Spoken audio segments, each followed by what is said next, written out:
They thought they'd won, celebrating their inheritance over my father's forgotten memory. But my grandmother had one last secret, buried deep, and it was about to unearth a truth that would shatter their victory. The air in Mr. Davies' office was thick with the smell of old paper and stale grief. It clung to the mahogany desk, the leather-bound books, and the wool of my ill-fitting suit jacket. My wife Sarah sat beside me, her hand a small, warm anchor on my knee. Across the desk, my Aunt Carol and Uncle Mark sat ramrod straight, their faces composed in masks of perfect, respectable sorrow. It was a look they'd been practicing for weeks, ever since Grandma Eleanor passed. They looked like vultures in mourning clothes. Mr. Davies, a man whose face seemed permanently etched with polite disinterest, cleared his throat and adjusted his glasses. "We are gathered today," he began, his voice a dry rustle, "to execute the last will and testament of Eleanor Vance." My heart hammered against my ribs. This was it. Sarah and I weren't expecting a fortune, not by any means. My father, Grandma's only other child and Carol and Mark's older brother, had passed away years ago. He was the artist, the dreamer, the one who married a librarian for love instead of a socialite for connections. Because of that, my mother and I were always treated as the lesser branch of the family tree. But Grandma Eleanor, she was different. She was my anchor, my confidant. She saw me.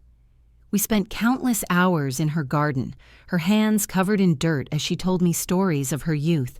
She was the one who secretly slipped me $20 bills when I was a struggling college student, whispering, "Don't you dare tell your aunt. She thinks hardship builds character. I think a full stomach does a better job." So we were hoping for something. A small inheritance, maybe enough to finally put a down payment on a house of our own to get out of our cramped 2-bedroom apartment.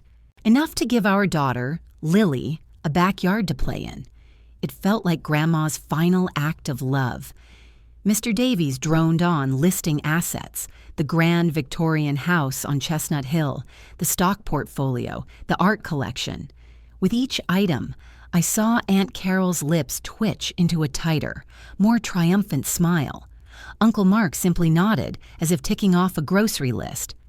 "To my daughter, Carol Fletcher, and my son, Mark Vance," the lawyer read, his voice devoid of emotion, "I bequeath, in equal shares, the entirety of my estate.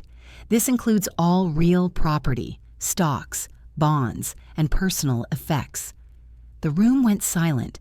I felt the blood drain from my face. Sarah's hand tightened on my knee until her knuckles were white. Entirety? All of it? I looked at Mr. Davies, my mind a screaming void. There had to be a mistake, a codicil, an addendum, something. "Mr. Davies," I stammered, my voice sounding small and foreign in the quiet room. I don't understand. Is there anything else? For my family?" Aunt Carol let out a delicate theatrical sigh. "Oh, Alex dear," she said, her voice dripping with condescending pity. "Mother was very clear in her final years. She felt your father made his choices, and well, she wanted to ensure the family legacy was kept in responsible hands." "Responsible hands?" I shot back, the shock turning to a hot flash of anger. "You mean the hands that only showed up for Christmas and her birthday?" Uncle Mark finally spoke, his tone as cold and hard as a tombstone.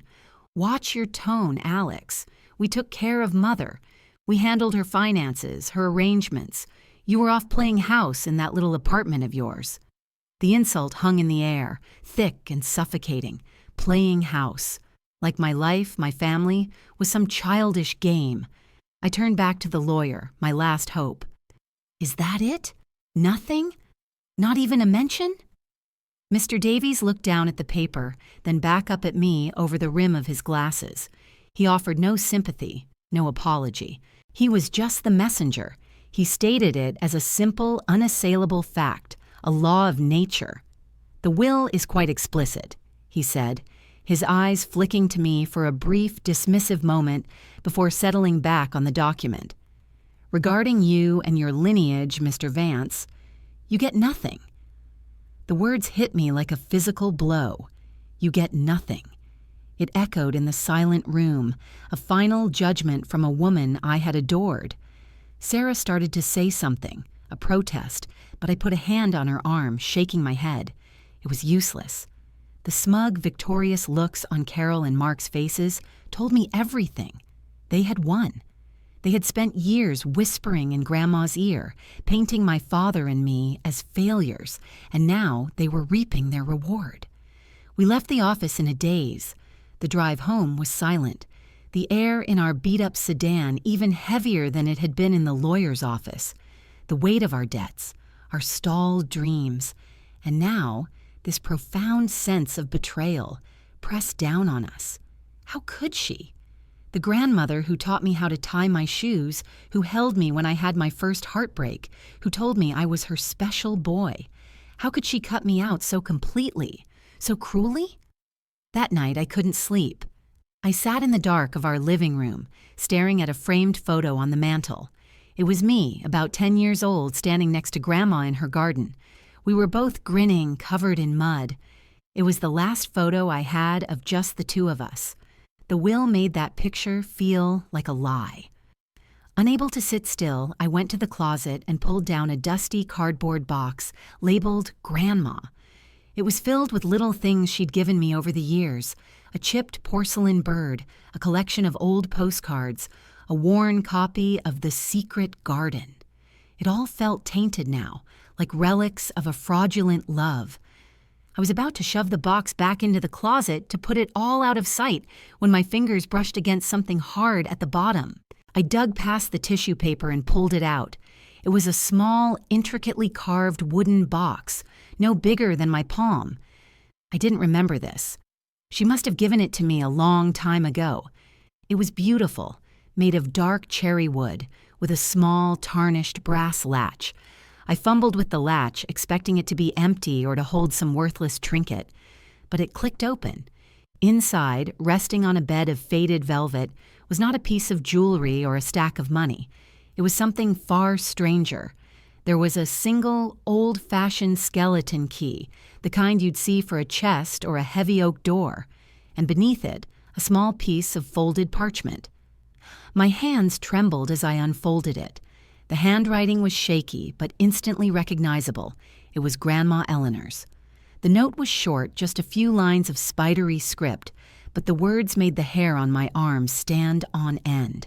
It read, "My dearest Alex, they think they know everything. They know nothing. The lock finds the key when the blood runs true. Look where we planted our secrets. Look where we planted our secrets." I read the words aloud, my voice a ragged whisper in the stillness of our apartment. Sarah, who had come to stand behind me, rested her hands on my shoulders. I could feel her leaning in, her breath warm against my ear as she read the note over my shoulder. The key felt heavy in my other hand, a cold, solid piece of a puzzle I never knew existed. "What does it mean?" she asked softly. "Planted our secrets? Alex, what is this?" "I don't know," I said, turning the key over and over. It was ornate, the head shaped like a coiled serpent. But it's her. This is her handwriting. It has to mean the garden. The garden at Grandma Eleanor's house was our sanctuary. When my father died and my mother was lost in her own grief, that garden was where Grandma brought me back to life. It's where she taught me the difference between a weed and a wildflower, where we buried a time capsule full of my childhood drawings, and where, one sunny afternoon, we planted a sapling from a fallen oak tree, our own little secret monument to my dad. "They think they know everything," I repeated her words. Carol and Mark. She knew what they were like. She knew they'd try to cut me out. A spark of something fierce and hot ignited in my chest, burning through the cold fog of despair. This wasn't a betrayal, this was a message, a secret lifeline thrown across the years. "So what's the plan?" Sarah asked, her voice gaining a strategic edge that I loved. She was always the practical one, the planner.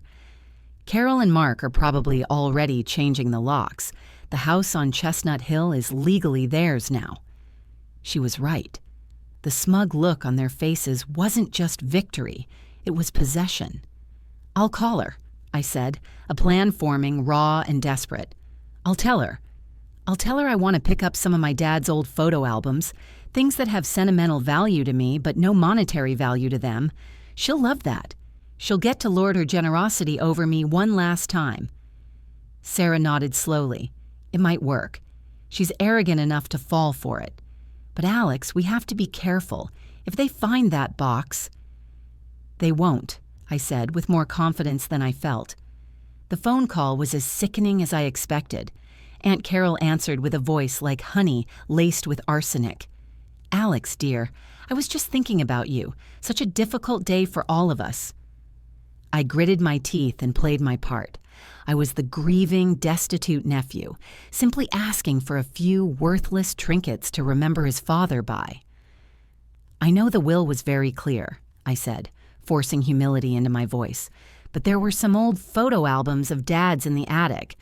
They wouldn't mean anything to you, but to me, to Lily—" "Oh, of course, you poor thing," she cooed. The condescension was so thick I could practically feel it dripping through the phone. "You come by tomorrow morning. Mark and I will be there with the estate appraiser, but you can have an hour to look around. Don't be late."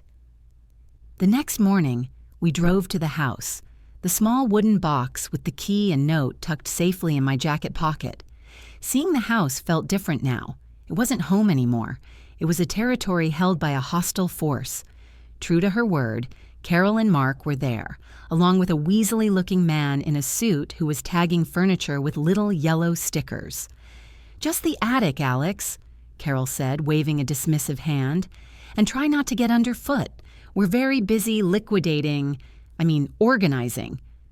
We went up to the dusty attic and made a show of looking through boxes of my father's old things.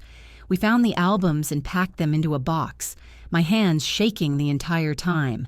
Every creak of the floorboards below set my teeth on edge. After about 40 minutes, I gave Sarah a nod. It was time. "I'm just going to get a bit of fresh air," I told Sarah loudly enough for anyone downstairs to hear. Feeling a little overwhelmed, I slipped out the back door and into the garden. It was just as I remembered, though a little more overgrown. The late autumn air was crisp, and the scent of damp earth and decaying leaves filled my lungs. I walked the familiar stone path, my eyes scanning for it, for our place, and then I saw it. The oak tree we'd planted was no longer a sapling. It was a sturdy young tree, its branches reaching for the sky. "Look where we planted our secrets." This had to be it. My heart hammered against my ribs. I looked back at the house. Carol was visible through the kitchen window, her back to me, deep in conversation with the appraiser. I had to be fast. I grabbed a small trowel from the potting shed, knelt at the base of the oak, and began to dig. The ground was cold and hard. I dug frantically, scraping my knuckles, sending clumps of dirt flying. The trowel was too slow. I tossed it aside and used my bare hands, clawing at the earth like a desperate animal. Where was it? Was I wrong? Had I imagined the whole thing, driven mad by grief and disappointment? My fingers were numb from the cold, my nails caked with mud. Just as a wave of despair washed over me, my fingertips brushed against something hard and cold. It wasn't a rock.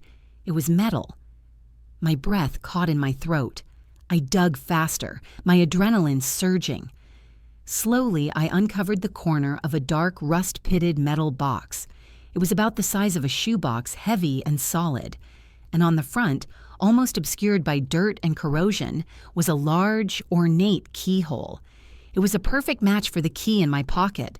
I pulled the box from the hole, my hands trembling so violently I could barely hold it.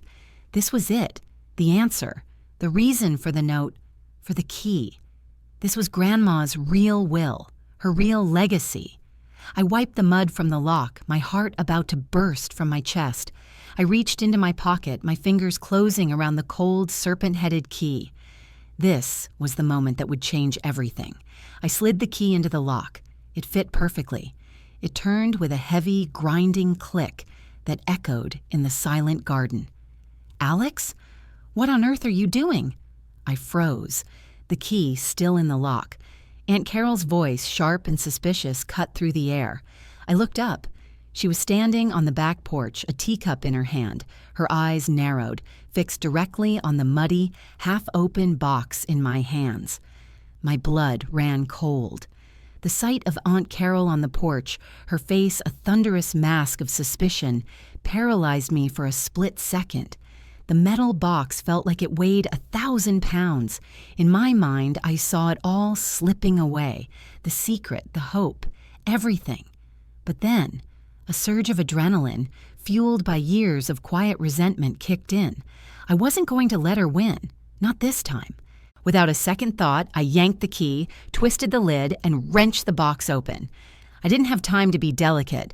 A musty smell of old paper and leather filled the air. Inside, nestled on a bed of what looked like yellowed silk, were several thick, leather-bound ledgers and a stack of official-looking documents tied with a faded red ribbon. "What is that?" Carol screeched, dropping her teacup with a crash on the porch steps. She started moving towards me, her face contorting from suspicion into a predatory rage. "What have you found? That's part of the estate. That belongs to us." "Does it, Carol?" I shot back, my voice shaking but defiant. I grabbed the stack of documents, my eyes scanning the top page. The letterhead was from a prestigious law firm I didn't recognize. Blackwood and Finch, Estate Planning and Trust Services. Below it, in bold letters, were the words, "The Eleanor Vance Irrevocable Trust." It was like a lightning bolt to the brain. A trust.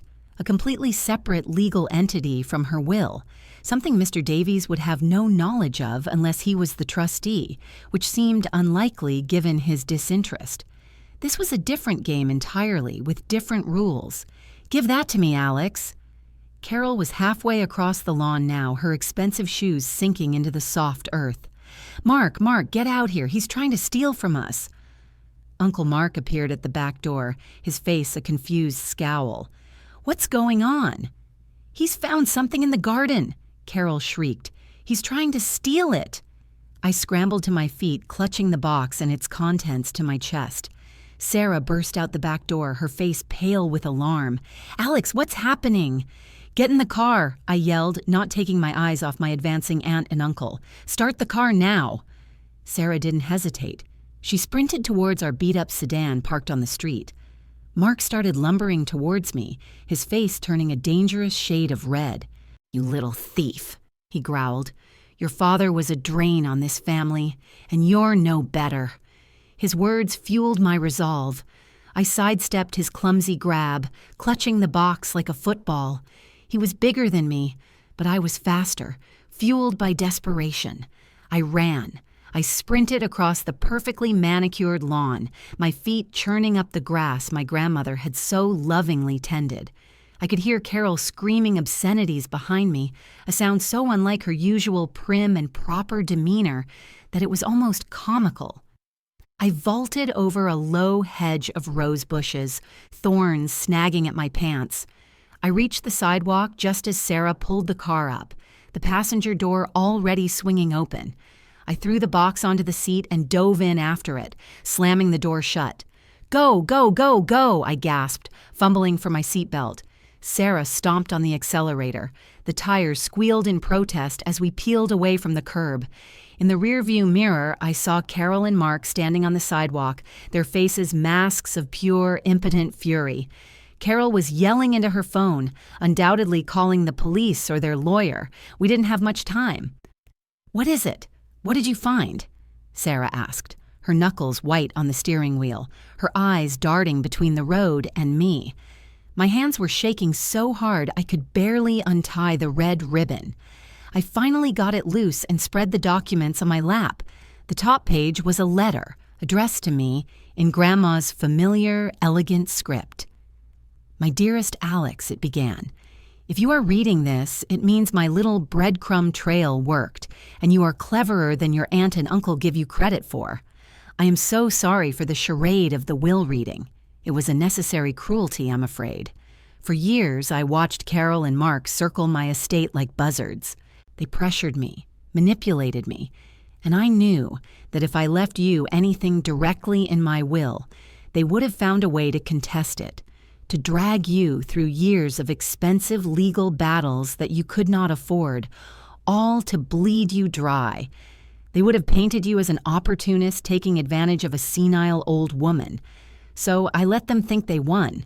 I gave them a will that was ironclad, one that would satisfy their greed and get them to lower their guard. My breath hitched. Sarah glanced over, her eyes wide. This wasn't just a secret fund. This was a strategy, a long, carefully planned piece of emotional and legal warfare.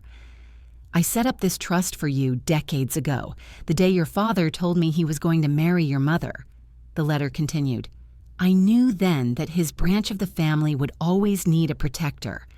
I have been funding it quietly ever since, siphoning off profits from investments they never knew existed, selling off jewelry they thought was costume, all under their noses. They were so consumed with the big, shiny assets, the house, the main portfolio, that they never looked at the details. They never saw the quiet river of wealth I was diverting, just for you. I frantically flipped through the pages underneath the letter. There were stock certificates, deeds to properties I'd never heard of, a cabin in the mountains, a small commercial building downtown, and bank statements from an account at a private Swiss bank. The numbers I was seeing made my head spin. It wasn't just a down payment on a house. It was more money than I could possibly comprehend. It was generational wealth. It was freedom. The ledgers detail everything, the letter concluded. Every transaction, every asset. The trust's sole trustee is a man named Alistair Finch, of Blackwood and Finch. He was my dearest friend and confidant. His father served my father. His loyalty is absolute. Show him the key. The serpent is his family crest, and he will know you are the rightful beneficiary. He will handle everything. Live a good life, Alex.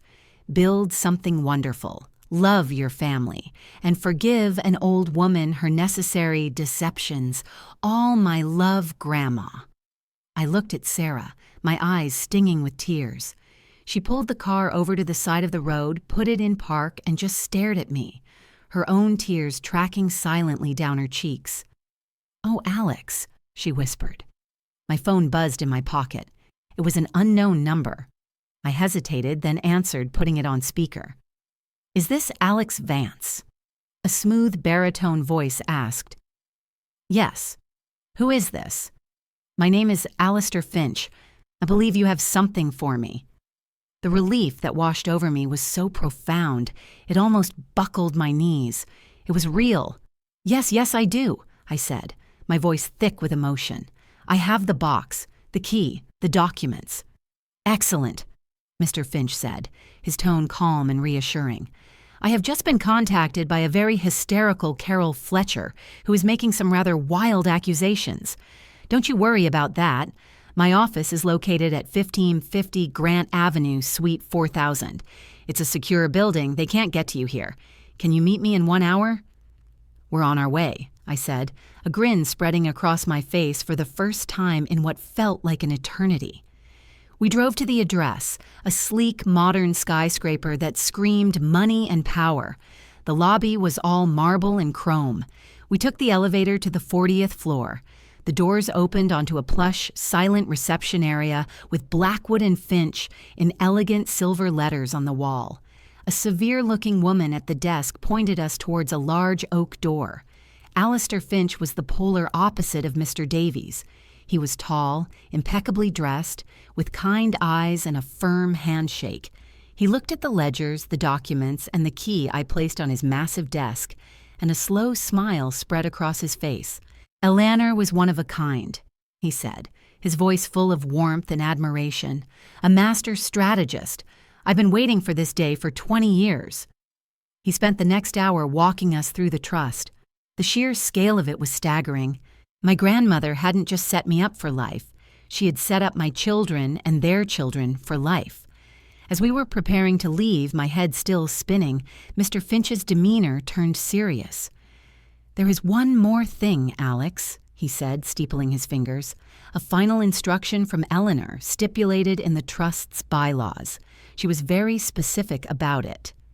"What is it?" I asked, ready to agree to anything. He slid a single sheet of paper across the desk. "She has left the family home on Chestnut Hill to you. It is, and always has been, an asset of the trust, not her personal estate. The will they have is essentially null and void regarding the house." He paused, letting the weight of his words sink in. "Her instructions are that you are to personally deliver the eviction notice to Carol and Mark. Tomorrow." The words hung in the air of Alistair Finch's luxurious office. "You are to personally deliver the eviction notice." Oh, it wasn't a suggestion. It was a command from beyond the grave. My grandmother, the woman who baked me cookies and taught me how to garden, had orchestrated this final, brutal piece of theater. A part of me recoiled. It felt cruel, vindictive. But then I pictured Carol's sneering face in Mr. Davies' office, her smug pronouncement that I would get nothing. I remembered Mark calling my life, my family, playing house, and the hesitation vanished, replaced by a cold, hard resolve. Grandma didn't want justice. She wanted victory, a total, undeniable, soul-crushing victory, and she wanted me to be the one to deliver the final blow. Sarah squeezed my hand under the table. She knew what I was thinking. She'd seen the years of quiet snubs, the condescending remarks, the way they treated my mother after my father died. This wasn't just about a house or money anymore. It was about reclaiming our family's dignity. "We'll do it," I said, my voice steady. "When?" "The notice gives them 30 days to vacate the premises," Mr. Finch explained, a glint of what looked like satisfaction in his eyes. Legally, a process server could do it, but Eleanor's instructions were adamant. She wanted them to see your face when their world came crashing down. She wanted them to know who won. He slid a thick, official-looking envelope across the desk. My name was already on the return address, along with the name of the trust. It was all perfectly legal, ruthlessly efficient, and deeply personal. We left his office in a state of shock, clutching the envelope that held our future and my aunt and uncle's ruin. The drive back to our tiny apartment was surreal. The world outside the car windows looked the same, but for us, everything had changed. We weren't the poor relations anymore. We weren't the ones who had to bite our tongues and accept their charity and scorn. The power had shifted, tectonically. That night, neither of us slept much. We just sat on our lumpy couch, the eviction notice on the coffee table between us like some unholy relic. We talked about Lily, about giving her a yard, a swing set, the kind of stable, happy childhood that I never really had after my father died. We talked about the future, a future that was suddenly, blindingly bright. And we talked about tomorrow. The next morning, I put on my best shirt, the one Sarah had bought me for a job interview I didn't get. It felt like armor. We drove back to Chestnut Hill, but this time we didn't park down the street like thieves. I pulled our beat-up sedan right into the grand circular driveway, parking directly behind Carol's gleaming new Mercedes. It was a small act of defiance, but it felt magnificent. Taking a deep breath, I walked up the stone steps to the front door, Sarah at my side, her presence a silent, unwavering source of strength. Before I could even knock, the door was thrown open. It was Uncle Mark. His face was blotchy and his eyes were bloodshot. He looked like he hadn't slept at all. "You have some nerve coming back here," he snarled, blocking the doorway. "The police have been notified. We're pressing charges for theft. You stole private property." "Actually," I said, my voice surprisingly calm, "I believe you'll find that it was I who was recovering my private property." I held up the envelope. "This is for you and for Carol." He eyed the envelope with suspicion. "What is it? Why don't you invite us in, and we can all discuss it together?" I said, taking a step forward. He instinctively took a step back, and just like that, we were inside. The house was in disarray. Boxes were everywhere. The appraiser's little yellow tags were still on some of the furniture, but other, smaller items were already being packed away. Carol came storming in from the living room, her face a mess of rage and anxiety. "Get out!" she shrieked. "Get out of my house!" "That's just it, Aunt Carol," I said, savoring the words. "It's not your house. It never was." I handed the envelope to Mark. He tore it open with trembling fingers. Carol peered over his shoulder. I watched their faces as they read the first few lines. I saw the confusion, then the dawning horror, and finally the utter shattering disbelief. This is impossible," Carol whispered, snatching the papers from Mark's hand. "A trust? What trust?" "The will." The will was clear. "The will was a decoy, Carol," I said, feeling my grandmother's strategic genius flowing through me. "A piece of cheese for the rats in the trap. The house, the art, the primary stock portfolio. All of it was moved into the Eleanor Vance Irrevocable Trust years ago. The will you have gives you possession of her personal effects, her clothes, some furniture, her collection of porcelain cats. Congratulations! You get nothing else." I used their own words, the very words Mr. Davies had used to dismiss me, and I watched them land with the force of a physical assault. Mark sank onto a packing box as if his legs had given out. Carol's face went white, then a mottled, furious red. "You lie!" she screamed, her voice cracking. "This is a forgery, a trick. Our lawyer will tear this apart." "He can certainly try," I said with a shrug, "but Alistair Finch is the best there is. His firm drafted the trust. His firm has been managing it for 20 years. Every I is dotted, every T is crossed. This document is a legal fortress. You have 30 days to vacate the premises. After that, I will have you removed for trespassing." Carol looked at me, her eyes filled with a hatred so pure it was almost beautiful. She saw me not as her nephew, but as the embodiment of her failure, the ghost of the brother she always despised come back to haunt her. "Your father was a worthless dreamer," she spat, her voice dripping with venom. "And you're just like him. You think you've won? This money will ruin you. You don't know how to handle it. You'll be broke in a year." "Maybe," I said, "but I'll be broke in my own house." The silence that followed was thick with the weight of generations of resentment. They had nothing. No legal argument, no moral high ground. They had been outplayed, outsmarted, and utterly humiliated by the woman they thought they controlled, and by the nephew they had written off as a nobody. I thought that would be the end of it, the final, satisfying checkmate. But as we turned to leave, Mark looked up from the packing box, a strange, desperate light in his bloodshot eyes. "You think you know everything, don't you?" he said, his voice low and guttural. "You think Mother was some kind of saint, some brilliant strategist who loved your worthless father. You have the money, fine. You have the house. But there are secrets in this house, Alex, secrets the money can't protect you from. Did you ever wonder why your grandmother really set up that trust? It wasn't to protect you from us." He let out a short, bitter laugh. "It was to protect the money from him." I stopped, my hand on the doorknob. "From who?" I asked. Mark looked from me to Sarah, a malicious, twisted smile spreading across his lips. "From your father, of course. He wasn't the struggling artist everyone thought he was. He was a dangerous man, and Grandma Eleanor knew it. Ask yourself, Alex, why do you think she planted her secrets in the garden? Because that's where she planted the first one. That's where the body is buried." The air in the grand foyer was sucked out of the room, replaced by a suffocating silence. "That's where the body is buried."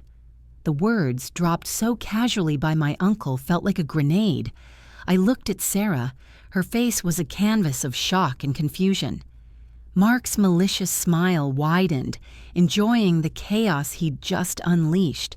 He was a cornered animal, lashing out with the most venomous poison he could find. "You're lying," I said, but the words felt hollow, a weak shield against a poison-tipped arrow. My mind raced, trying to process the monstrous accusation. My father, a dangerous man?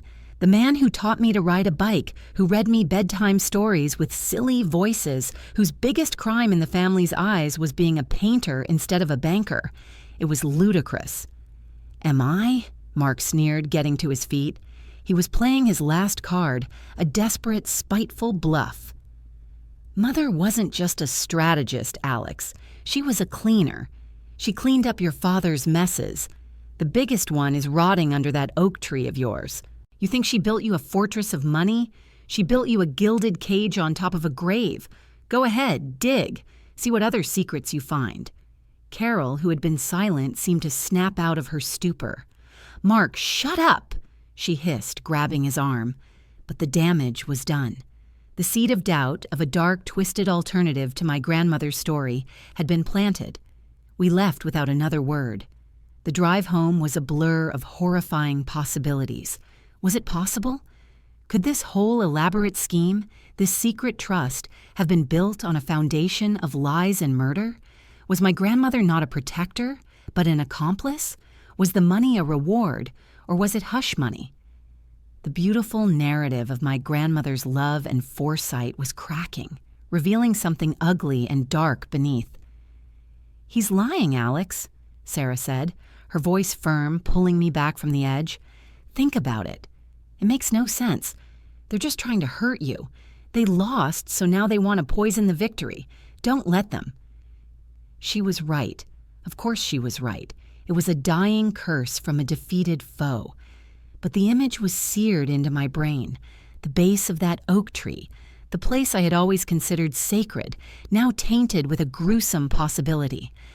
We spent the next 30 days in a whirlwind of legal activity. Alistair Finch was a godsend. He handled everything with quiet, ruthless efficiency. He initiated the transfer of assets, set up accounts, and hired a security team to oversee my aunt and uncle's removal from the house. They didn't go quietly. They screamed. They threatened lawsuits. They called us every name imaginable as their belongings were loaded into a moving truck. I watched from a distance, feeling not triumph, but a profound, weary sadness. Their greed had consumed them so completely that they had become caricatures of entitled rage. The day we got the keys was both exhilarating and terrifying. We walked through the empty rooms of the house that was now ours. It felt vast, silent, and full of ghosts. For the first week, I couldn't bring myself to go into the garden. I'd look out the kitchen window at the young oak tree and feel a knot of ice in my stomach. Mark's words were a poison that was slow to leave the system. Finally, Sarah had had enough. One Saturday morning, she came to me, holding 2 brand-new shovels from the garage. "We're doing this," she said, her expression resolute. "We're either going to find nothing and prove that snake-tongued uncle of yours a liar once and for all, or, well, we'll deal with whatever we find. But we're not going to live in fear in our own home. We're not letting them win." So we dug. In the bright morning sun, we dug around the base of the oak tree. It felt like a desecration. With every shovel full of dirt, I expected to find a shred of cloth, a splinter of bone. My heart hammered against my ribs, each beat a drum of dread. We dug for nearly an hour, sweat pouring down our faces, our arms aching. The hole grew wider, deeper, and we found nothing, just rich, dark earth, worms, and the thick, stubborn roots of the tree. I dropped my shovel, relief washing over me in a wave so powerful it made me dizzy. I started to laugh, a ragged, breathless sound of pure, unadulterated release. Sarah leaned on her shovel, smiling, her face smudged with dirt. "I told you he was lying," she said, but as I leaned down to climb out of the hole, my hand brushed against something. It wasn't the hard, cold metal of the lockbox. It was something else, buried deeper. My blood went cold again. "Sarah," I whispered. Together, we carefully cleared the remaining dirt. It wasn't a body. It was a second metal box, much smaller than the first and badly corroded. It wasn't locked. The lid came off with a groan of rusted metal. Inside, wrapped in oilcloth, was a small leather-bound journal. The handwriting was my father's. My hands trembled as I opened it. It wasn't a diary of a dangerous man. It was a chronicle of his pain. The pages were filled with his sketches, his poetry, and his despair over his relationship with his own family. He wrote about Carol and Mark's constant belittling, their jealousy of his artistic talent, and the way they manipulated their mother. But the last few entries told the real story. My father had discovered something. He had found evidence that Uncle Mark had been embezzling from the family company for years, creating a secret slush fund for himself. My father confronted him. There was a terrible argument. According to the journal, Mark had threatened him, telling him he would ruin him, that he would tell their mother that Dad was trying to blackmail him. My father, gentle and non-confrontational, was terrified. He didn't know what to do. The last entry was dated 2 days before his accidental death.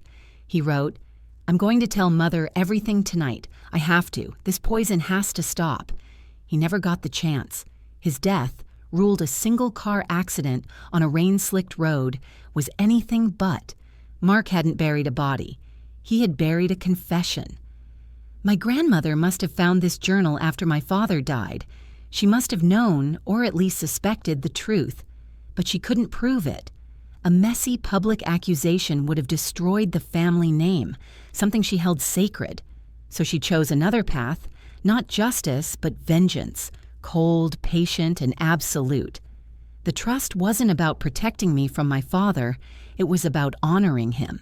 It was her way of ensuring that the son of the son she had failed to protect would triumph. The fake will, the eviction, the years of quiet planning, it was all a long, slow, crushing act of revenge on the son who had likely caused the death of the other. The body Mark was talking about wasn't a person. It was the truth he had buried. He was trying to scare me away from it, standing there in the sunlight, covered in dirt, holding my father's last words. Everything finally clicked into place. The weight of the secret, the poison of Mark's lie, it all lifted. I looked at Sarah, at the beautiful house, at the sturdy oak tree that stood as a silent monument to my father, and I finally understood. This wasn't just an inheritance. It was a legacy, a story of pain and secrets, but also of fierce, unyielding love. My grandmother had given me more than wealth. She had given me the truth, and with it, she had given my father and me the last word. We were home.